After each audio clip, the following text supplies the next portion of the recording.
Have you ever talked to someone and just felt this instant, totally unexplainable connection?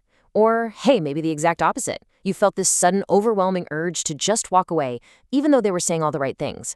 Well, welcome to This Explainer. Today, we are going to turn you into a nonverbal communication ninja. We're breaking down the source material to help you read, react to, and project hidden signals like absolutely never before. So let's dive right into this. That gut feeling you get when you meet someone, it isn't magic. It's actually data. Your brain is rapidly processing a massive amount of hidden information in mere fractions of a second. People are constantly broadcasting their true thoughts and intentions, and honestly, once you know what to look for, it's kind of like having a superpower. We're going to break down this invisible world into a few key areas, starting with the fastest signals of all.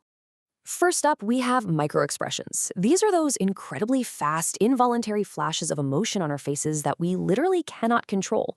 They happen in the blink of an eye, but man, they speak volumes if you can manage to catch them. Next, we're looking at vocalics. Now, this isn't about what people are saying, but rather how they are saying it. We're talking about those really subtle shifts in tone, pitch, and speed that give away everything from deep nervousness to absolute dominance in a conversation.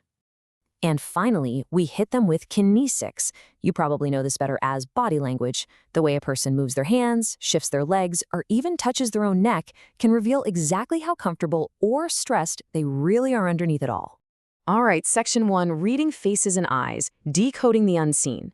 Let's look at how we build our very first major skill, reading the subtle clues hidden right there in people's faces, drawing heavily on the groundbreaking work of experts like Paul Ekman. The biology behind this is just fascinating. A microexpression isn't just some random twitch. It's an innate, totally involuntary emotional response driven directly by the amygdala, which is the emotion center of your brain. When you experience something, your amygdala reacts instantly, almost always before your conscious brain can even step in to hide it. Because of this fast-track wiring, these true emotions flash on the face for less than half a second. They reveal exactly what someone is feeling before they even realize they're showing it to you. According to the research, we generally use 3 distinct types of microexpressions to navigate our everyday social worlds. First are simulated expressions. That's when someone flashes an emotion they aren't actually feeling at all. Think about faking a quick smile at a bad joke. Then we have neutralized expressions. This is where a genuine emotion starts to show, but the person actively suppresses it just to keep their face totally blank.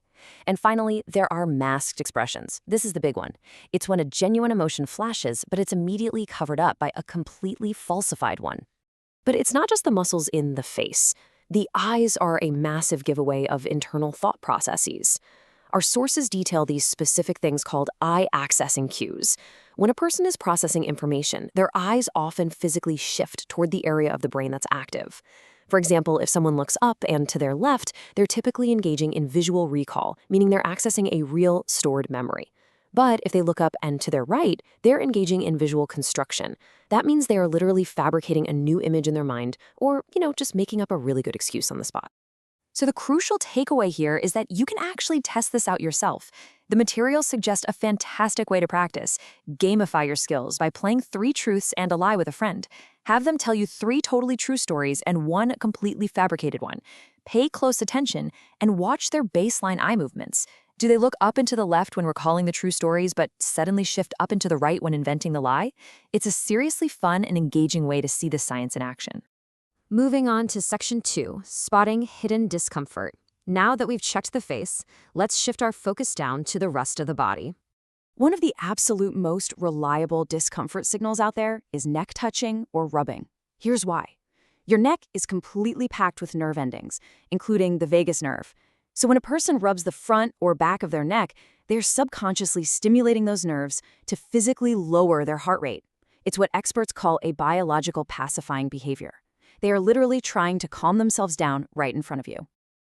Another super clear physical sign of stress is leg rubbing. You'll often see a seated person place their palms face down on their thighs and just slide them toward their knees. The source material describes this so perfectly. It's almost as if they are trying to wipe the anxiety, or maybe the sweat, right off their palms. If you happen to see this during a tough negotiation or a tense conversation, you know for sure you've hit a nerve.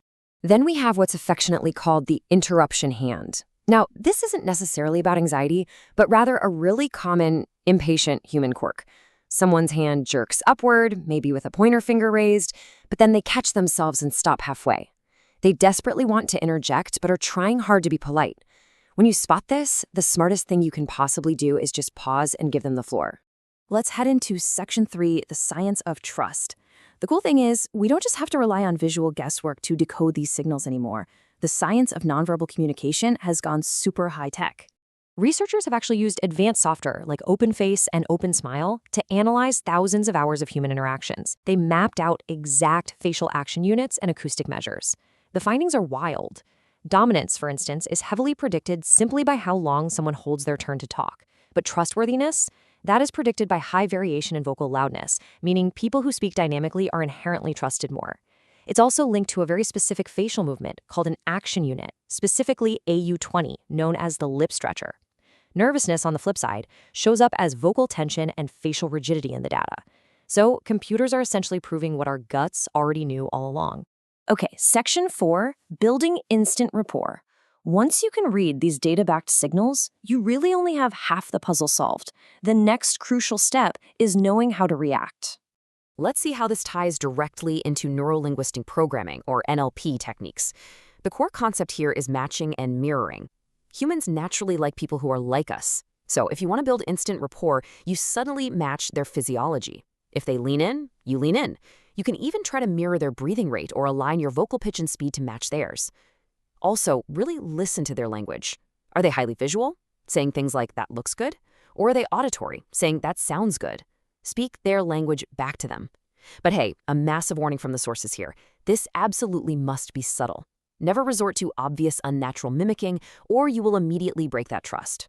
And remember, reacting well isn't just about what you do when you are speaking.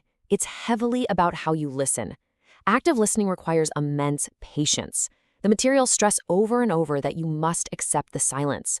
Don't panic and jump in with a quick comment every time there's a 3-second pause. Just give the other person the physical and temporal space to fully explore their thoughts. Finally, Section 5, projecting ultimate confidence. We've talked a lot about reading others, but how do you intentionally project composure, trust, and ultimate confidence yourself? The research points to these things called immediacy cues. These are specific behaviors that broadcast intimacy and connection to anyone watching. You want to maintain moderate, comfortable eye contact. Don't stare a hole through them, but don't look away constantly either. Orient your body completely toward the person. Avoid standing sideways. Lean in slightly to show interest. Use fluid, outward-focused hand gestures like an open palm baton gesture rather than pointing accusingly.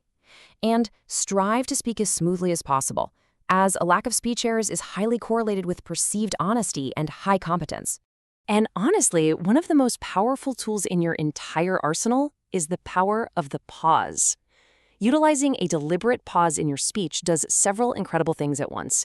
Yes, it helps you gather your thoughts, sure, but more importantly, it highlights your key points, builds immense anticipation in your audience, and projects absolute control over the room. Think about it. Only a truly confident person is entirely comfortable holding a room in total, uninterrupted silence. So, there you have it.